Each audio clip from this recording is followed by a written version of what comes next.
తెలుగు సినీ పరిశ్రమలో మరో విషాదం చోటు చేసుకుంది. హీరో వేణు తండ్రి తొట్టెంపూడి వెంకట సుబ్బారావు కన్నుమూశారు. 92 వెంకట సుబ్బారావు గత కొంతకాలంగా వృద్ధాప్య సమస్యలతో బాధపడుతున్నారు.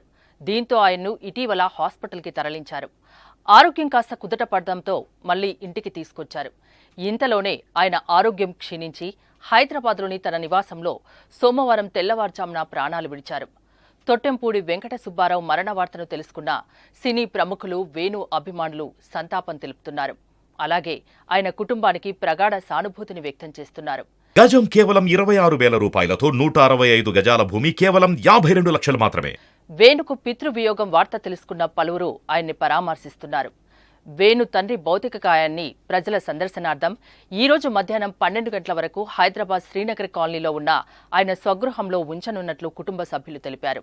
ఆ తర్వాత జూబ్లీహిల్స్లోని మహాప్రస్థానంలో ఆయన అంత్యక్రియల్ని నిర్వహించనున్నట్లు వెల్లడించారు. సుబ్బారావు లండన్ విశ్వవిద్యాలయంలో ఇంగ్లీష్లో పీహెచ్డీ చేశారు.